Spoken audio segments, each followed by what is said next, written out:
crying stranger stepped off the stagecoach, clutching a small wooden box, and the cowboy waiting for a wife suddenly realized she was running from something far bigger than distance. The stagecoach door slammed against the iron frame with a sharp clang.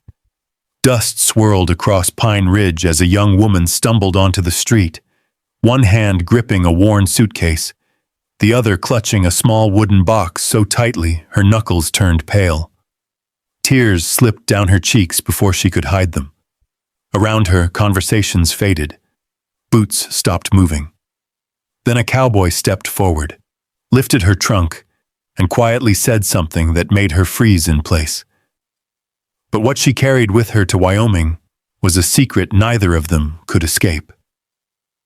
If stories of love, courage, and second chances speak to your heart, stay with us and share where you're watching from. The stagecoach rolled into Pine Ridge beneath a sky bleached white by the Wyoming sun. Dust drifted behind the wheels and settled across the main street, coating hitching posts, wagon tracks, and the boots of men waiting outside the general store. Before the coach had fully stopped, a woman stepped down too quickly. Her shoe caught the edge of the iron step. For a brief second, she nearly fell. A few people turned. The woman caught herself and straightened at once, but not before a small gasp escaped her lips. Then came the tears. She pressed a gloved hand against her face as though she had been holding herself together for hundreds of miles and had finally run out of strength. The town watched. Pine Ridge was not a place where strangers arrived every day, especially not women traveling alone, especially not women carrying their whole lives inside one worn trunk. Across the street, Wade Harper stood beside a stack of feed sacks outside Miller's Mercantile. He had come to town for lamp oil, coffee beans, and a shipment receipt he was expecting from Cheyenne. Instead, he found himself watching a stranger cry in the middle of the road. Most people noticed the tears. Wade noticed the trunk. The corners were worn smooth. The handle had been repaired twice. The woman held a small wooden box against her chest, as if it contained something precious or irreplaceable. The stagecoach driver climbed down beside her and stretched his back. "Long trip from Kansas City," he said. Nobody answered. The driver looked around and spotted Wade. "There you are, Harper. This is the lady who answered your advertisement." The silence that followed seemed louder than the rattling coach. The woman slowly lowered her hand. Her eyes were red. Not from weakness, from exhaustion. For a moment, Wade recognized the look. It was the look of someone who had nowhere left to go. He removed his hat. "Miss Brooks?" She nodded. "Evelyn Brooks." His voice remained calm.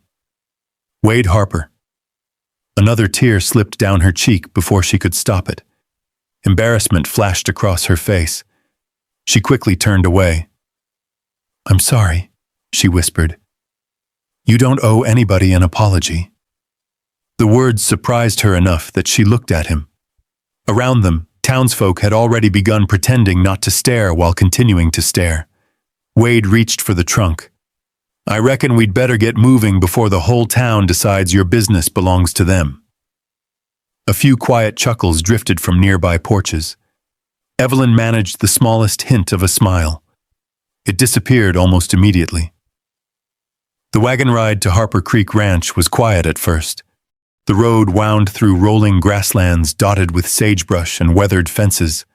The mountains stood blue in the distance.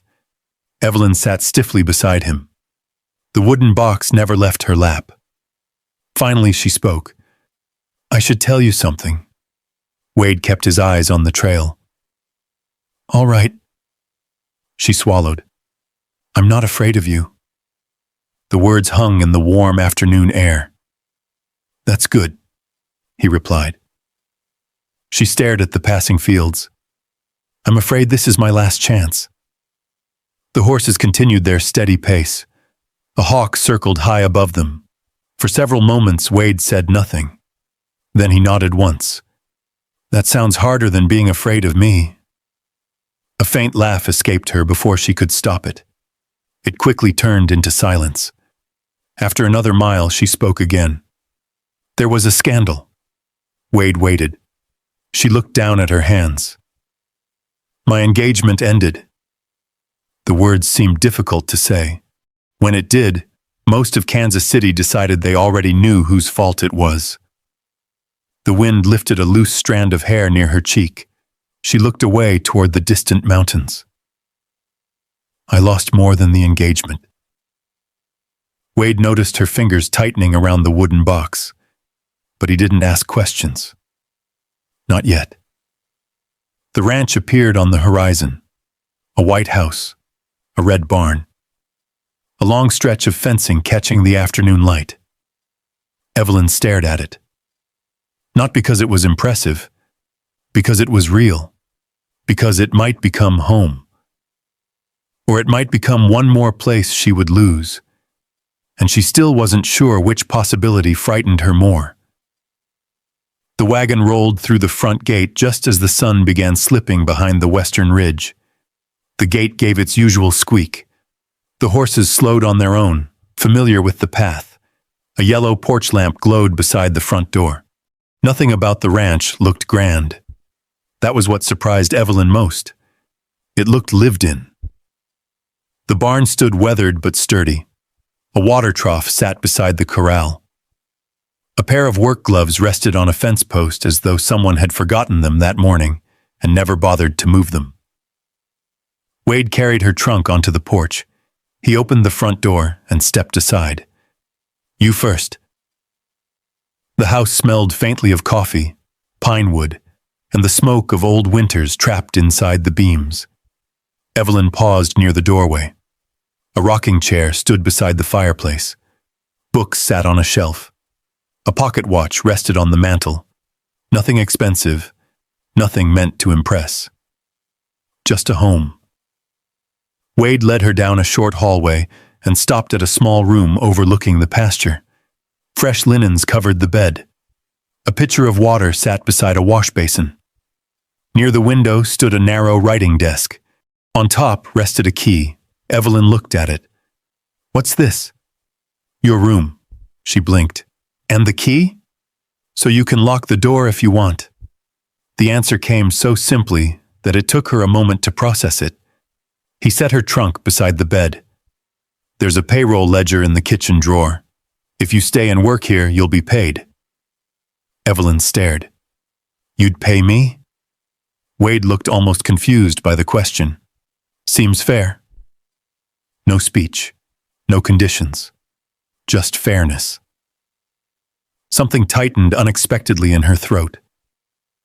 After Wade left, she sat on the edge of the bed. The room was quiet. No voices outside discussing her reputation. No neighbors watching through curtains. No church committee deciding whether she was respectable enough to remain employed. Only the distant sound of cattle and the wind moving across Wyoming grass. That night she barely slept. Not because she was uncomfortable, because peace felt unfamiliar. The next morning she found Wade already outside repairing a section of fence. His coffee sat forgotten on the porch railing. The mug had gone cold. By breakfast, Evelyn had already organized half the receipts stacked beside the kitchen stove. Feed invoices, supply orders, freight bills from Cheyenne. She noticed numbers that didn't match. A shipment of fencing wire listed twice. 3 missing payments from spring cattle sales. When Wade came inside, she pointed to the ledger. You've got bookkeeping problems. He removed his hat. That bad? Worse. For the first time, she saw the corner of his mouth move.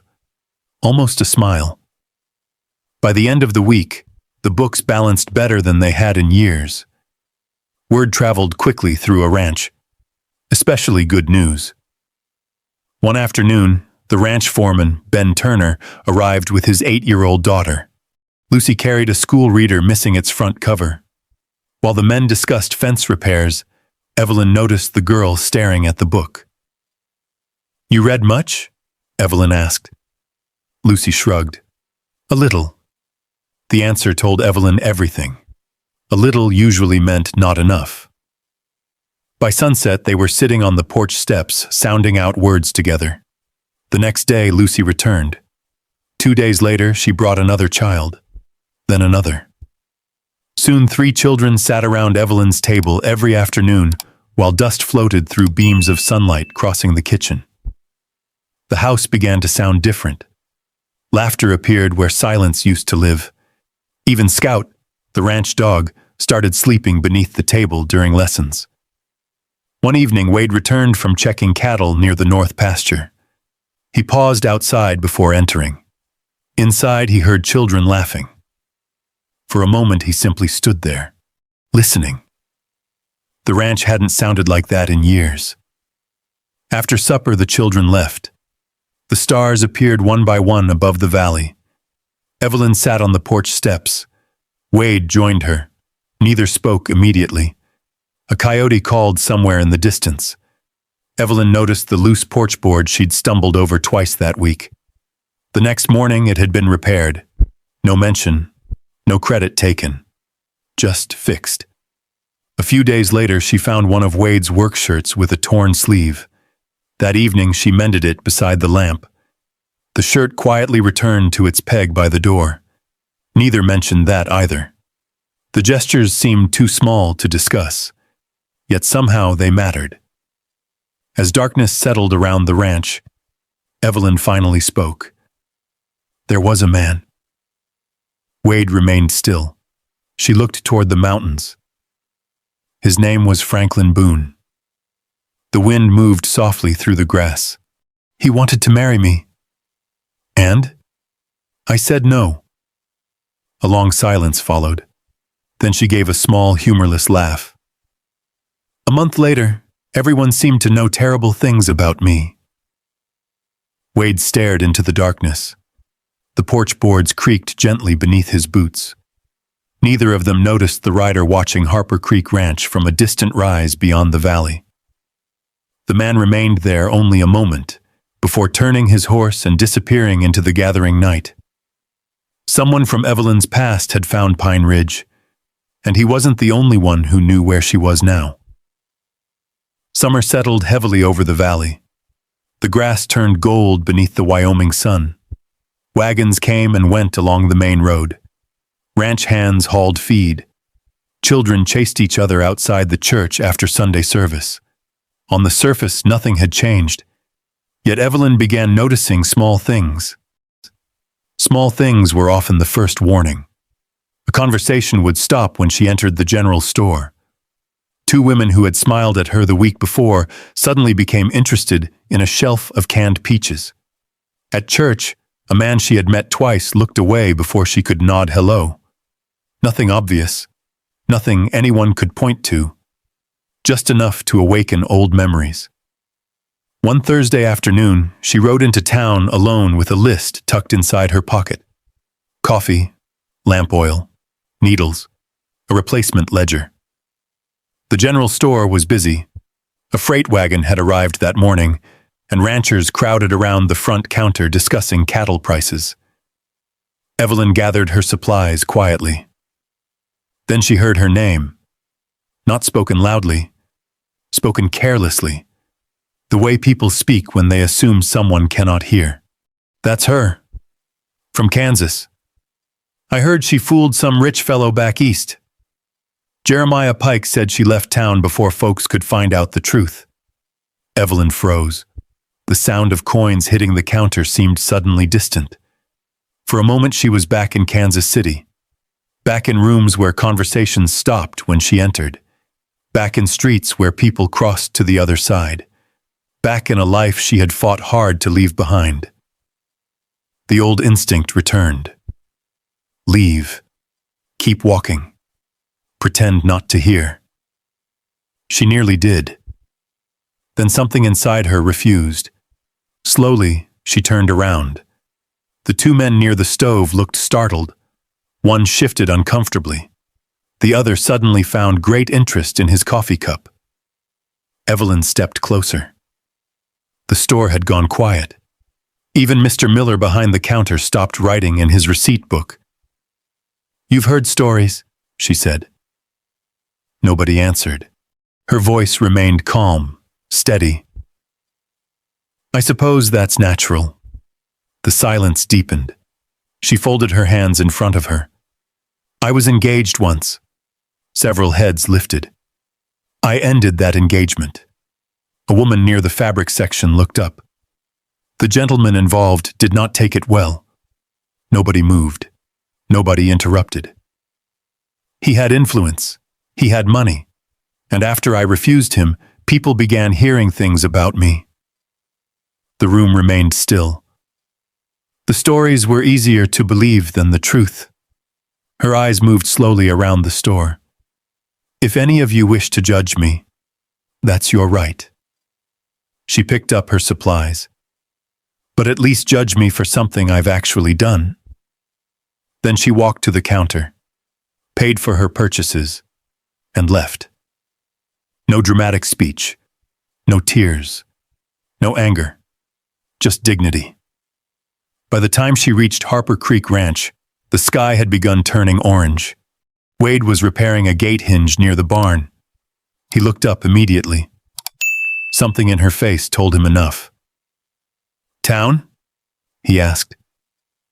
She nodded. Wade set down his wrench. Neither spoke for a moment. The evening wind moved across the pasture. Finally, Evelyn sat on the fence rail. "They've started." Wade leaned against the gate. "Jeremiah Pike?" She looked at him. "You know?" "I know Jeremiah." The answer said enough. Evelyn stared across the valley. The cattle looked like dark dots beneath the setting sun. "I thought I left all of it behind." Wade remained quiet. She appreciated that. Too many people rushed to fill silence. Wade never did. After a while he spoke. "My wife died 8 years ago." The word surprised her. He rarely mentioned personal things.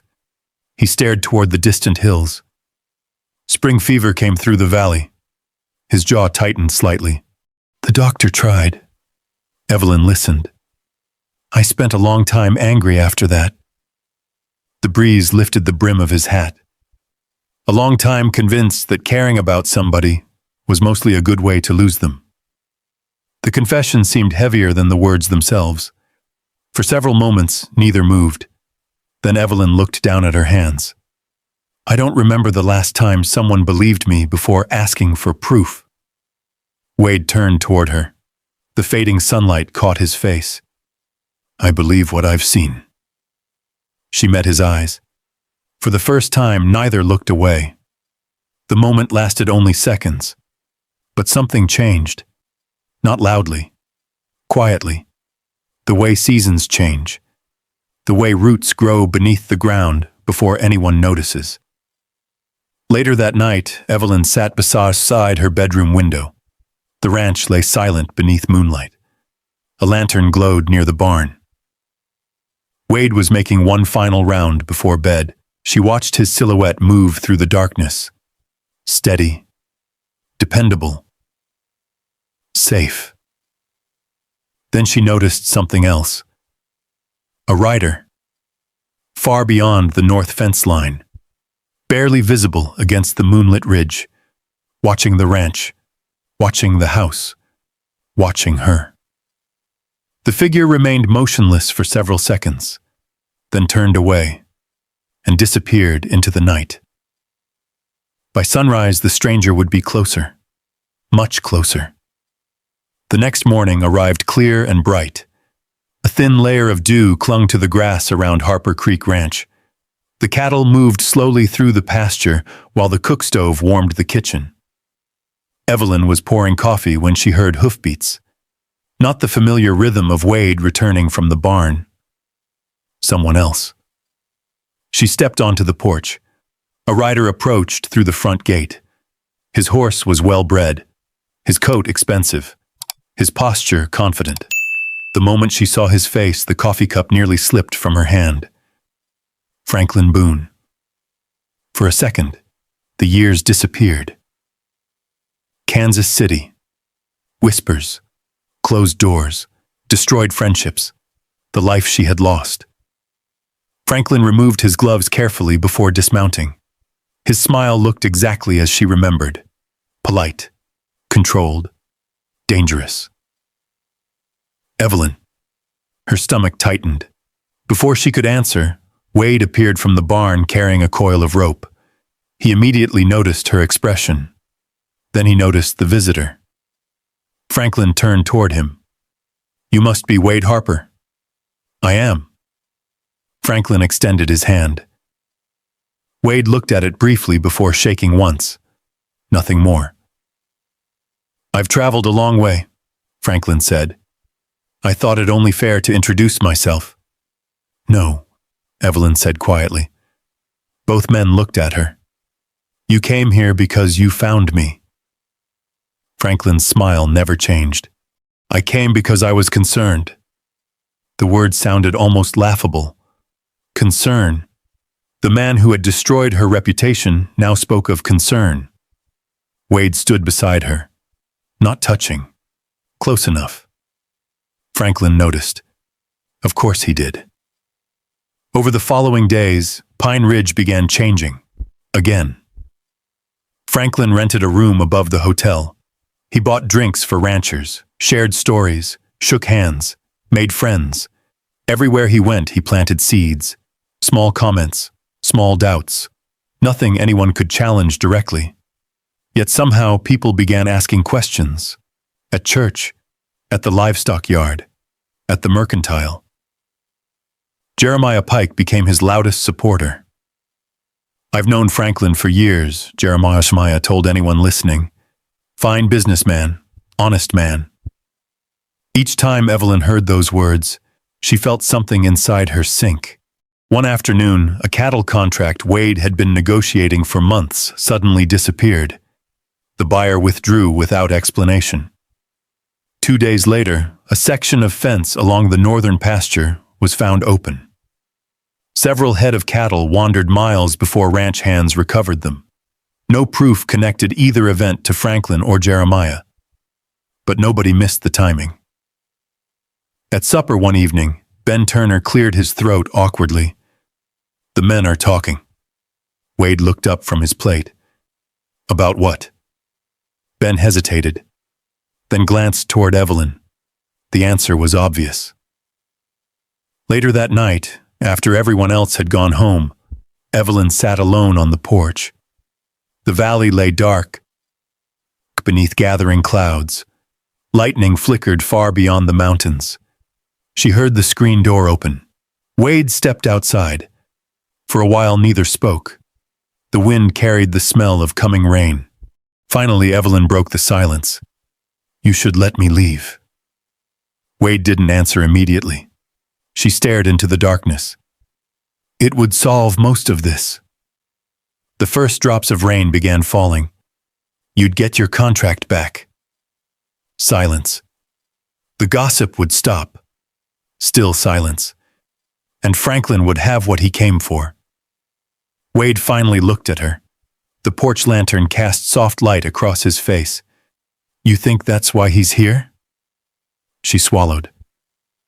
"I think I brought trouble with me." The rain grew heavier. Somewhere in the distance, thunder rolled. Wade rested his forearms on the porch railing. Then he spoke.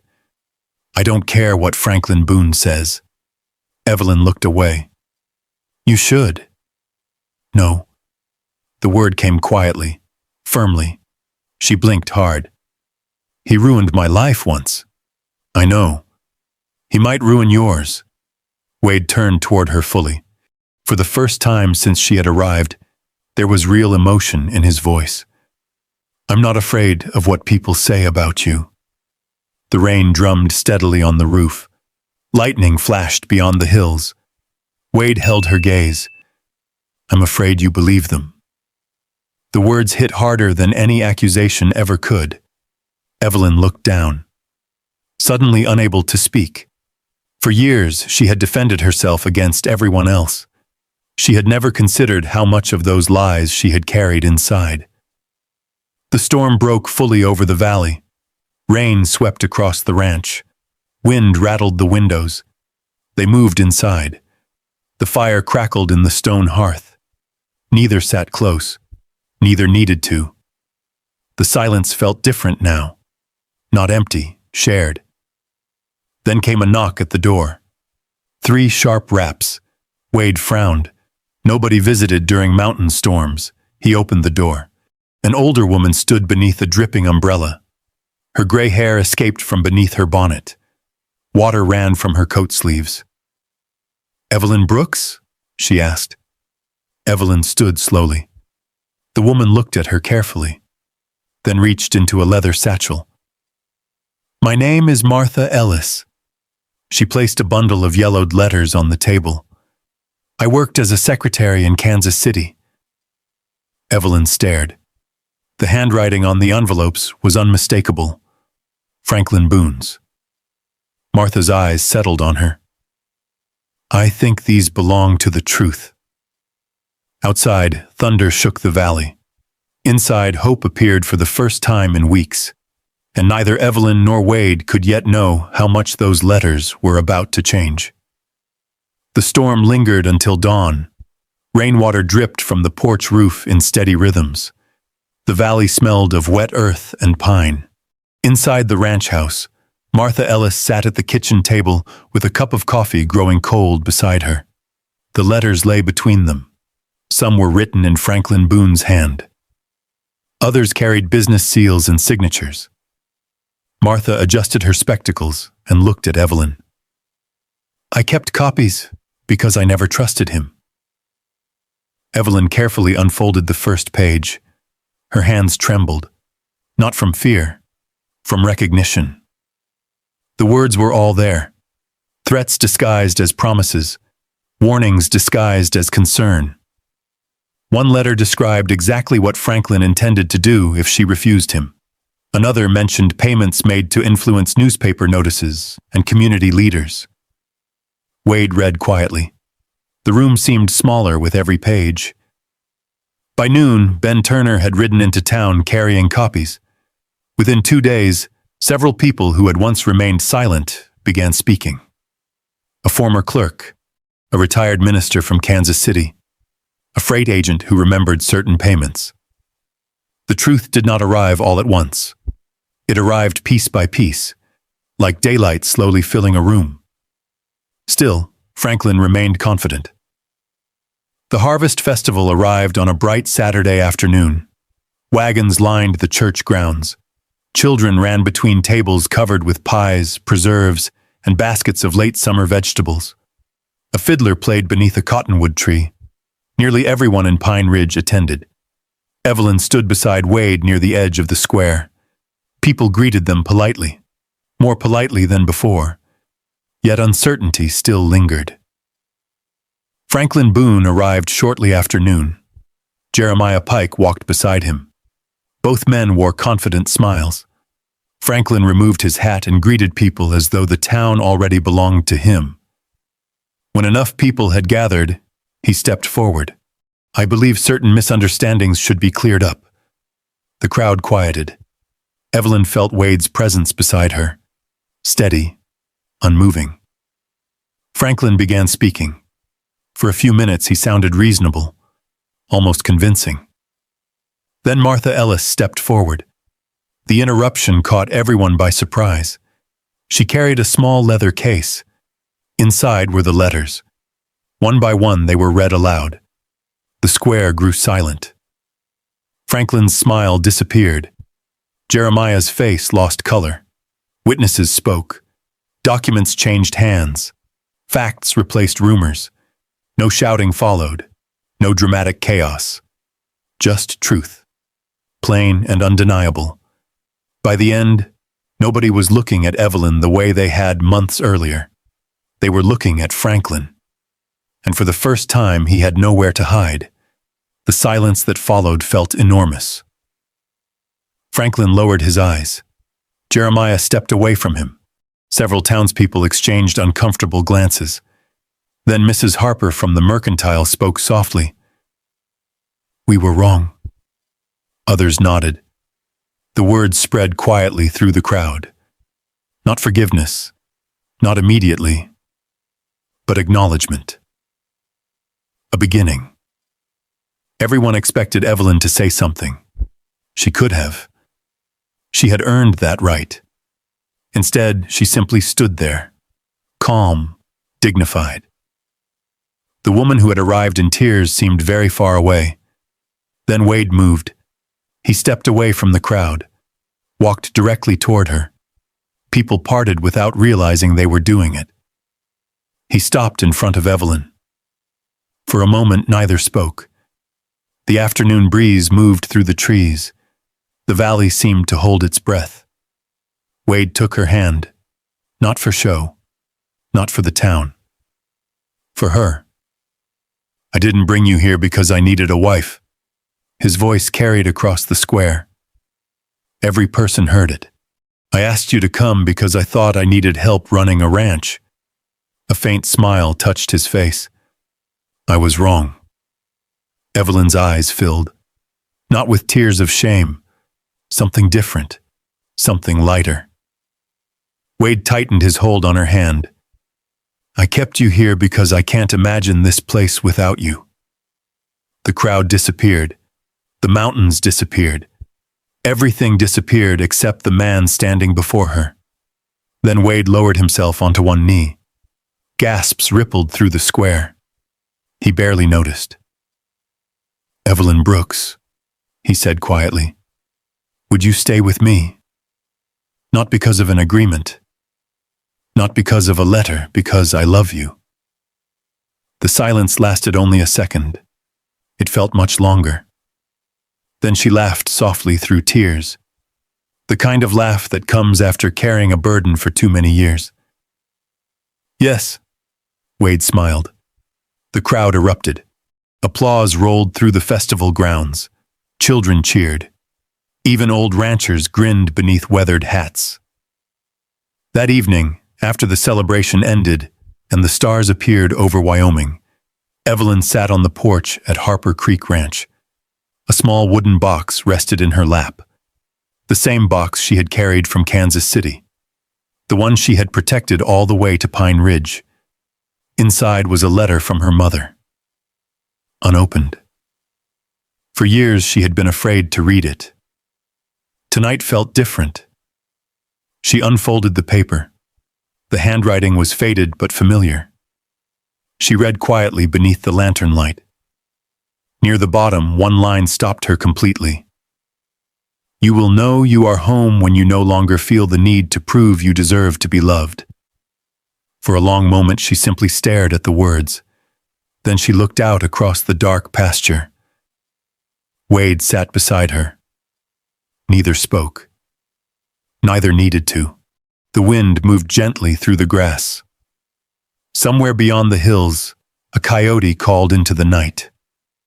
For the first time since leaving Kansas City, Evelyn was not looking behind her.